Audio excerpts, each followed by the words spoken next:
Hello student, welcome to civil body channel. आज हम लोग रिपेयर एंड मेंटेनेंस की सेकंड क्लास लेके आ गए हैं।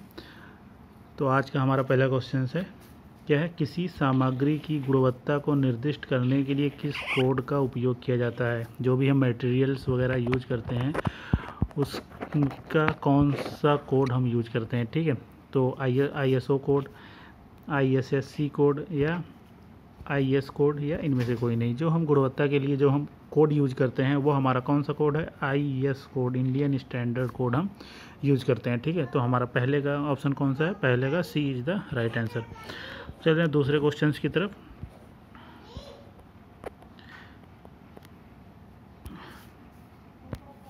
सेवा के लिए उपयुक्त नहीं समझा जाने वाला संरचना को नीचे गिराने की प्रक्रिया कहते हैं। Process of pulling down of the structure not deemed to be fit for service is known as. एक रख रखाव करना, संरचना का विध्वंस करना। सेवा की जो भी अगर कोई बिल्डिंग है वो मतलब अपनी सेवा सही से नहीं दे रही है, वो ख़राब हो गई है या तो उसको हम क्या करते हैं, डिमोलिश कर देते हैं। तो उसको हम क्या करते हैं, संरचना का विध्वंस करना कहलाता है। ठीक है, तो हमारा सेकंड का B is the right answer. अब हम चलते हैं नेक्स्ट क्वेश्चन की तरफ। अनियमित सतह का परिणाम होता है।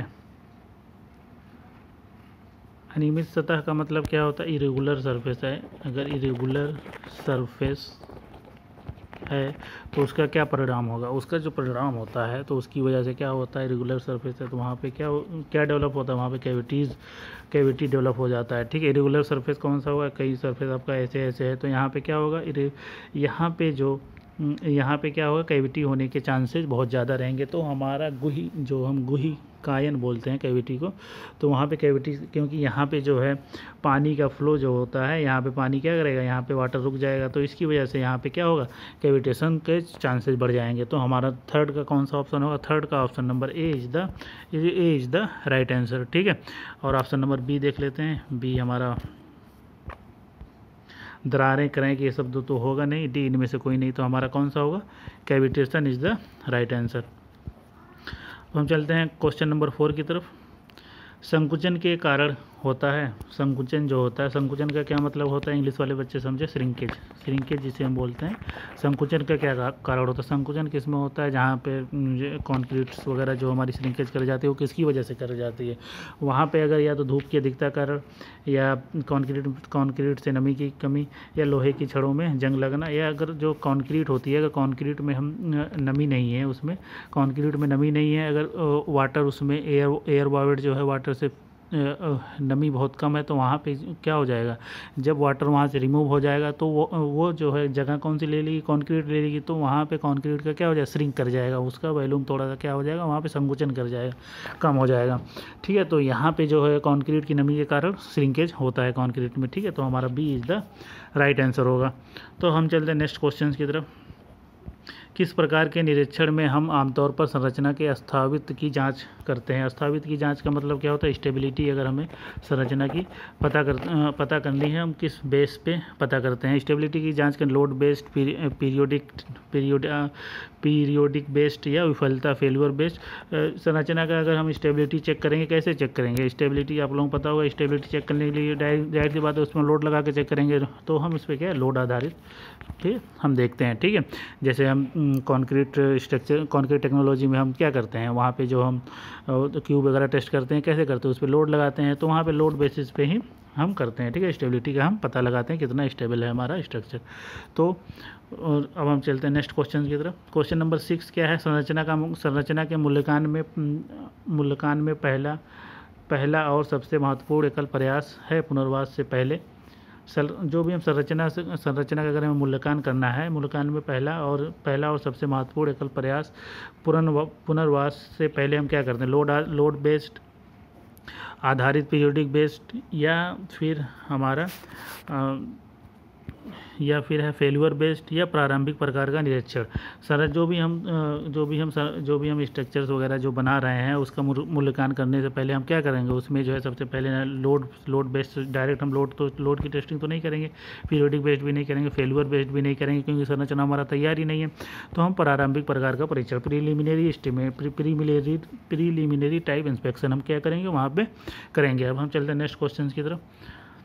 नेक्स्ट क्वेश्चन है प्रारंभिक निरीक्षण में जैसे विभिन्न चरण शामिल है। प्रारंभिक निरीक्षण जो हम अगर किसी भी सर्वे करना है, हमें प्रारंभिक प्रीलिमिनरी सर्वे करना है किसी भी स्ट्रक्चर को बनाने से पहले हम क्या करेंगे। पहला काम करेंगे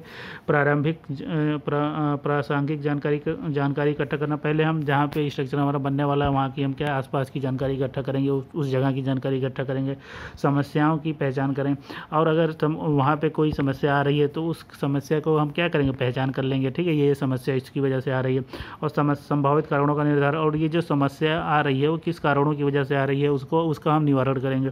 तो यहाँ पे हमारा कौन सा ऑप्शन होगा, ऑप्शन नंबर डी यहाँ पे सारे होंगे। अब हम चलते हैं नेक्स्ट क्वेश्चन की तरफ।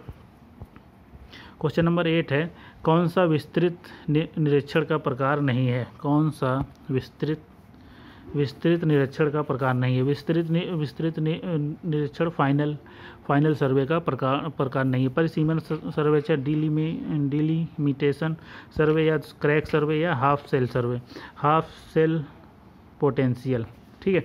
तो यहाँ पे जो हमारा 8 का कौन सा ऑप्शन होगा, 8 का हमारा होगा, और डी है हमारा केंद्र सेल सर्वे, सेंटर सेल सर्वे जो होता है हमारा वो कौन सा होता है, सेंटर सेल सर्वे जो होता है वो जो है हमारा सेंटर सेल सर्वे हमारा विस्तृत निरीक्षण का प्रकार नहीं है। कौन सा, सेंटर सेल सर्वे। तो हमारा कौन सा ऑप्शन होगा, D is the right answer, ठीक है। तो हम चलते हैं नेक्स्ट क्वेश्चन की तरफ। शक्ति परीक्षण का उदाहरण कौन सा है। शक्ति परीक्षण का उदाहरण कौन सा है। स्टेबिलिटी परीक्षण करने के लिए कौन सा उदाहरण है, सिमट हथौड़ा परीक्षण, हैमर टेस्ट, या अल्ट्रासोनिक पल्स वेव भी हम जो है कंक्रीट वगैरह में क्या करते हैं, स्ट्रक्चर की स्टेबिलिटी पता करने के लिए उसमें से क्या करते हैं, जो भी हमारी कंक्रीट का स्ट्रक्चर होता है उसमें से हम क्या करते हैं, अल्ट्रासोनिक वेव्स हम पास कराते हैं, ठीक है। वेव्स अगर पास कर जाती है इसका मतलब वहाँ पे स्ट्रक्चर में क्या है, फेल्यूर है या क्रैक्स वगैरह है। अगर वेव नहीं पास करती तो वहाँ पे हमें पता चलता है स्ट्रक्चर कैसा हमारा मजबूत है या सही है। ब्रेक ऑफ, उसको हम तोड़ के भी पता कर सकते हैं, ठीक है, ब्रेकिंग हो रही है कि नहीं हो रही है। तो हमारा ऑप्शन कौन सा होगा, option number D is the right answer होगा यहाँ पे। अब हम चलते हैं नेक्स्ट क्वेश्चन की तरफ। नेक्स्ट क्वेश्चन, कौन सा स्थापित परीक्षण का प्रकार नहीं है। कौन सा स्थापित परीक्षण का प्रकार नहीं है, स्टेबिलिटी का कौन सा प्रकार नहीं है। कार्बोनेशन परीक्षण, रेबार लोकेटर टेस्ट, या संचारण टेस्ट, या तो हमारा फोर्थ है अवशोषण परीक्षण, जो हमारा कार्बोनेशन परीक्षण होता है। ये तो जाहिर सी बात है केमिकल वगैरह से करते हैं। ये कार्बोनेशन परीक्षण जो है हमारा यहाँ पे ए इज द राइट आंसर होगा यहाँ पे, ठीक है। हम चलते हैं नेक्स्ट क्वेश्चन की तरफ।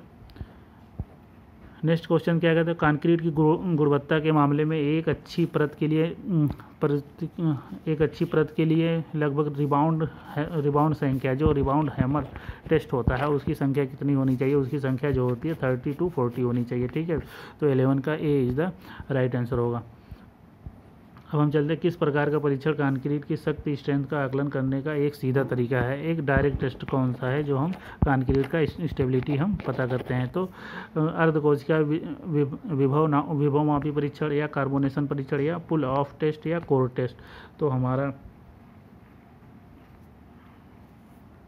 हमारा ये कौन सा कोर टेस्ट जो होता है, हमारा core test is the direct test होता है। कोर टेस्ट कौन सा टेस्ट होता है, डायरेक्ट टेस्ट होता है, किसके लिए, स्टेबिलिटी पता करने के लिए, ठीक है। तो हमारा कौन सा होगा, option number D is the right answer होगा। हम चलते हैं नेक्स्ट क्वेश्चन की तरफ।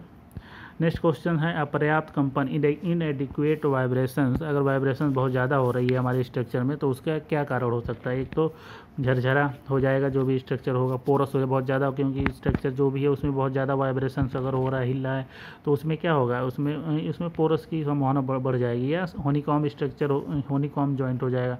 हनीकॉम्ब जॉइंट अगर हमने मान लीजिए मानिए हमारा ये कॉलम है, इसमें अगर हम कॉलम में जो हम कंक्रीट डाल के जो हम इसमें वाइब्रेशन करते हैं, वाइब्रेशन अगर हमने सही से नहीं किया, इसमें इसको सही से नहीं किया, तो भी ये कि यहाँ पे हनीकॉम्ब स्ट्रक्चर, हनीकॉम्ब जॉइंट बन जाएगा। तो ठीक है, वो जॉइंट जो है सारे फिल नहीं हो पाएंगे, क्योंकि जॉइंट फिल नहीं हो पाएंगे तो वहाँ पे क्या रह जाएगी, एयर रह जाएगी। जब एयर रह जाएगी तो एयर की वजह से जॉइंट फिल नहीं होंगे, तो वहाँ पे क्या होगा, हनीकॉम्ब जॉइंट वहाँ पे आ जाएगा। तो इसी वजह से हमें क्या, वाइब्रेशन पूरी अच्छी तरह से करना पड़ता है। हनीकॉम्ब स्ट्रक्चर कहाँ पे डेवलप होता है, जहाँ पे हम वाइब्रेटर जो हम यूज कर रहे हैं वो सही से हम नहीं कर रहे हैं। ठीक है, हम थर्ड, हमारा नेक्स्ट सी ऑप्शन है अलगाव, सेग्रीगेशन। तो जाहिर सी बात है, अगर हम उसमें डायरेक्ट वाइब्रेशन ज़्यादा होगा तो वहाँ पे क्या होगा, तो वहाँ पे जो है सेग्रीगेशन भी हो सकता है, पार्टिकल्स जो होते हैं अलग हो सकते हैं। ठीक है, तो यहाँ पे हमारा कौन सा ऑप्शन होगा, option number D is the right answer होगा। ठीक है, अब हम चलते हैं नेक्स्ट क्वेश्चन की तरफ। CPM का फुल फॉर्म क्या है? CPM का फुल फॉर्म जो होता है क्रिटिकल पाथ मेथड होता है। ठीक है, CPM का फुल फॉर्म होता है क्रिटिकल पाथ मेथड। अब हम चलते हैं नेक्स्ट क्वेश्चन की तरफ। ढीले फर्श और छत, sagging of roof and ceiling, धूल के सामान, धूल के निशान, ट्रेस ए डस्ट जो हमारा ढीला फर्श और छत, सैगिंग ऑफ रूफ है एंड सीलिंग है, धूल के सामान या trace of dust similar to dust आदि के संकेत होते हैं। अगर डस्ट वगैरह कहीं दिख रही है आपकी बिल्डिंग में, सैगिंग ऑफ रूफ हो रही है, धूल के सामान बहुत छोटे छोटे पार्टिकल मिट्टी की तरह दिख रहे हैं, तो वहाँ पे किस चीज़ का, अर्थक्वेक आ गया या क्रैकिंग आ गई या डैम्पिंग हो रहा है वहाँ पे, या दीमक आ गया। तो उसका क्या प्रकार है, वहाँ पे हमें क्या संकेत होता है कि वहाँ पे दीमक लग गया है। ठीक है, दीमक, घरों में आप लोग देखे होंगे दीमक कैसे लगता है। ठीक है, अब हम चलते नेक्स्ट क्वेश्चन की तरफ। नेक्स्ट क्वेश्चन, एक शर्त कंडीशन सर्वे कौन सा है? एक शर्त सर्वेक्षण क्या है? शर्त सर्वेक्षण संकट और दोषों के कारण की पहचान करना। ठीक है, कंडीशन सर्वे में ये भी करते हैं। अवशिष्ट शक्ति तक पहुंचने के लिए, जो अवशिष्ट जहाँ तक हमारा काम करना है या वहाँ तक पहुंचने के लिए, ठीक है, पूरा प्रोसेस करने के लिए, या फिर हमारा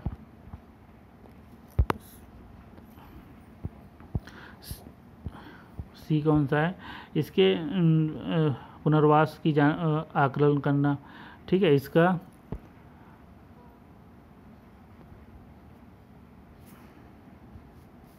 तो यहाँ पे इसका संग पूरा और पूर्ण जानकारी करने के लिए। ठीक है, तो हमारा यहाँ पे जो ऑप्शन होगा, option number D is the क्या होगा, D is the right answer. यहाँ पे तीनों ऑप्शन हमारे क्या होंगे, सही होंगे। ठीक है, अब हम चलते हैं नेक्स्ट क्वेश्चन की तरफ। नेक्स्ट क्वेश्चन हमारा है सैम्पलिंग कब होती है? सैम्पलिंग हम कब करते हैं? स्पेलिंग हम कब करते हैं? ठीक है, स्पेलिंग कब करते हैं? जब कंक्रीट का किनारा या अन्य सतह टूट जाती है, या जब कंक्रीट कवक का संरक्षण कम हो जाता है।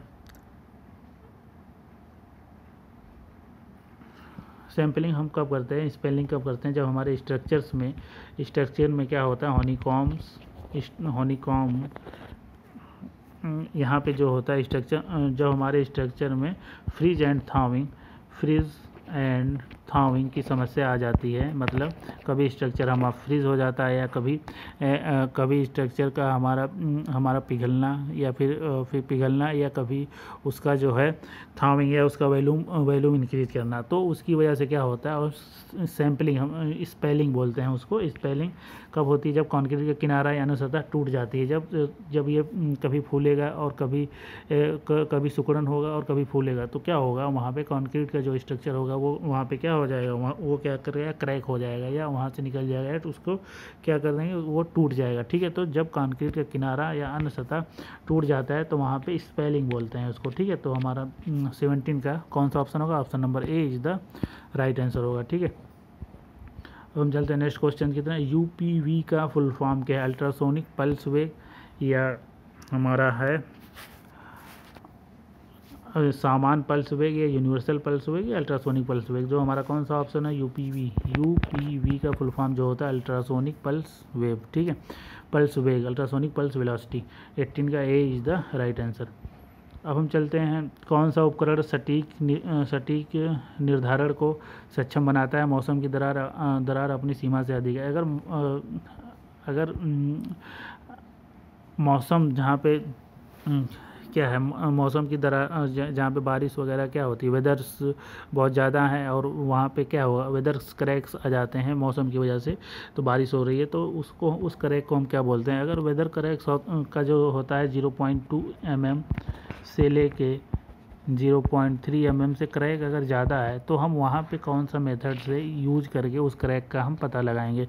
तो उसको हम जो है उस क्रैक को हम बोलते हैं क्रैक मैग्नीफायर बोलते हैं, ठीक है, क्रैक्स मैग्नीफायर बोलते हैं। अगर क्रैक का साइज 0.2 mm से लेके 2 mm से लेके 0.3 mm से ज़्यादा है तो हम कौन सा यूज करेंगे, क्रैक मैग्नीफायर यूज करेंगे क्रैक का पता लगाने के लिए, ठीक है।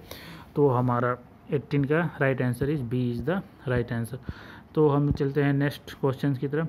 रासायनिक विश्लेषण के लिए कौन सी जानकारी आवश्यक है। सीमेंट कंटेंट, ठीक है, रासायनिक विश्लेषण के लिए एग्रीगेट का ग्रेडिंग करना, या क्लोराइड कंटेंट या फिर क्लोराइड कंटेंट। तो रासायनिक विश्लेषण की जानकारी के लिए हमें सीमेंट का कंटेंट पता होना चाहिए, एग्रीगेट्स है, क्लोराइड्स कंटेंट कितना है, तो ये तीनों चीज़ों की जानकारी हमें क्या है होनी चाहिए। तो हमारा कौन सा ऑप्शन होगा, option number D is the right answer होगा यहाँ पे, ठीक है, D is the right answer. अब हम चलते हैं क्वेश्चन नंबर 19 की तरफ। ये हमारा एक क्वेश्चन पीछे छूट गया था। किस प्रकार का रखरखाव अपेक्षाकृत निश्चित समय अंतराल पर दोहराया जाता है। तो जो हमारा ये है नियमित रखरखाव, निवारक रखरखाव या नियमित रखरखाव, आपातकालीन विशेष रखरखाव। जो हमारा निवारक रखरखाव होता है उसको हम एक निश्चित अंतराल के बाद हम क्या करते हैं, दोहराते रहते हैं। तो हमारा आज का क्वेश्चन क्या हुआ है, सारे यहाँ पे समाप्त हुए। अब हम नेक्स्ट क्वेश्चन में और क्वेश्चंस लेके आएंगे इसके, ठीक है। तो आज की क्लास हमारी यहीं पे समाप्त होती है। वीडियो को लास्ट तक देखने के लिए थैंक्स। Okay, thank you.